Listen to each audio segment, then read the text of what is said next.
ये क्या माँ जी, सुबह सुबह आप रसोई क्या कर रही हैं? सुबह उठकर अपने कमरे से निकलते ही देसी घी की खुशबू सूंघते हुए सिया ने अपनी सास दामिनी जी से पूछा, बहू वो संक्रांति आने वाली है ना, तो मैंने सोचा शोभा और प्राची के लिए कुछ लड्डू बना दूं। पहले तो हमेशा ही बनाती थी उनके लिए। माँ जी, आपको पता भी आजकल देसी घी कितना महंगा हो गया है। वैसे भी बाजार से रेवड़ियां और मूंगफली लेकर तो मिहिर हमेशा दे ही आते हैं दीदी के घर। अब नई नई रीत बनाओगी तो आगे मुझसे तो नहीं निभने वाला है ये सब। वार त्योहार तो आते ही रहते हैं आए दिन। अब हर रोज इस तरह कढ़ाई चढ़ाकर बैठी रहेंगी तो घर का खर्चा कैसे चलेगा? सिया अकड़ते हुए बोली। बहू की बात सुनकर दामिनी जी के हाथ वहीं रुक गए। ऐसा लग रहा था उनके हाथों में जान ही नहीं है। घर खर्च कैसे चलता है उन्हें भी पता था, लेकिन आज वो खुद को बिल्कुल झल्ली और बेवकूफ समझ रही थी। शायद ठीक ही तो बोल रही थी बहू। पति के जाने के बाद सारी जिम्मेदारी बेटा निभा रहा है, तो बहू को भी हक है ना हिसाब रखने का। दामिनी जी ने भी अपने बच्चों को काफी तकलीफों से पाला था। 2 बेटियों और 1 बेटे के साथ उनकी गृहस्थी चल रही थी। कमाई कम थी, लेकिन कभी अपने बच्चों का मन नहीं मारा था। उस वक्त बाहर से खाने की चीजें घर पर कम ही आती थी, इसलिए दामिनी जी घर पर ही सबकी पसंद का कुछ ना कुछ बना लेती थी। धीरे धीरे आर्थिक स्थिति पहले से बेहतर हो रही थी। बेटा मिहिर भी अब अपनी पढ़ाई पूरी करके नौकरी लग गया था। घर खर्च के साथ बचत भी होने लगी थी। बच्चों की शादी भी अच्छे से हो गई और सभी अपनी अपनी गृहस्थी में खुश थे। कई वर्षों तक सब कुछ अच्छा चलता रहा कि दामिनी जी के पति उनका साथ हमेशा के लिए छोड़कर चले गए। उनके जाने के बाद दामिनी जी अब अपने बच्चों के सहारे ही अपनी जिंदगी काट रही थी। उन्होंने कभी अपनी इच्छाओं का बोझ अपने बेटे बहू पर नहीं डाला, लेकिन ससुर जी के जाने के बाद सिया की नजरों में दामिनी जी केवल घर में रखे सामान की तरह हो गई थी, जिसे घर में जगह तो मिलती है लेकिन अधिकार नहीं। वैसे तो दामिनी जी कुछ नहीं कहती थी, लेकिन अपनी बेटियों की पसंद का ध्यान तो मां को रहता ही है। इसलिए वो आज अपने बच्चों के लिए लड्डू बनाने के लिए रसोई में पहुंच गई थी। बहू की बातें सुनकर वो रसोई से निकल आई। आंखों से आंसू तो नहीं टपके, लेकिन मन बहुत आहत था। सिया माथे पर त्योरियां लिए रसोई में आई। देखा घी में बेसन भुन चुका था। उसने लड्डू बांधे और डब्बे में भरकर ऊपर रख दिए। कुछ दिनों के बाद सिया अपनी माँ से बातें कर रही थी।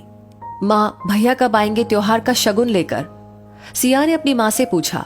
बेटा, तेरा भाई बोल रहा था कि अभी टाइम नहीं है, 2-4 दिनों में उधर जाना हुआ तो दे आऊंगा। सिया की माँ ने कहा, माँ, पहले तुम जो मेवे की पिन्नियां बनाती थी ना, इस बार वो बनाकर भेजना। बहुत दिन हो गए तुम्हारे हाथ की पिन्नी खाए। सिया मचलते हुए बोली। ठीक है बेटा, देखती हूँ। ये कहकर सिया की माँ ने फोन रख दिया। 2 दिनों के बाद सिया का भाई आया। एक थैले में कुछ सामान था, वो पकड़ाया और सिया से बोला, सिया मुझे कहीं जाना है, आजकल वक्त नहीं मिलता कहीं आने जाने का। माँ बार बार बोलती है तो आना पड़ता है।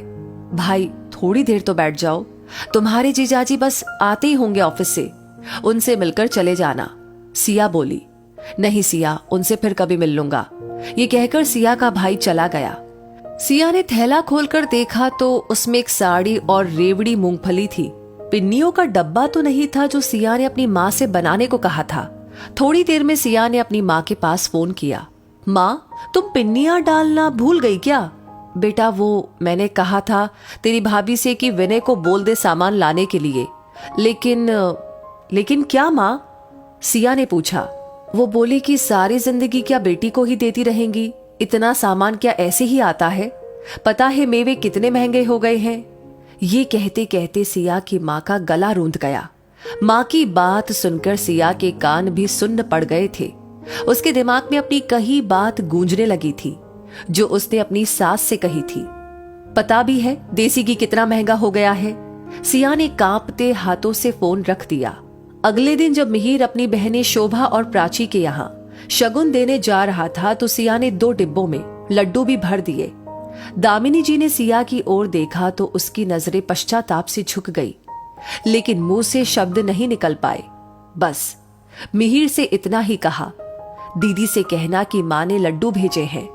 दोस्तों, कहते हैं ना कि हमारे कर्म हम तक लौट कर आते हैं। अगर हम किसी का दिल दुखा सकते हैं तो खुद को भी उस दुख का सामना करने के लिए तैयार रखना चाहिए।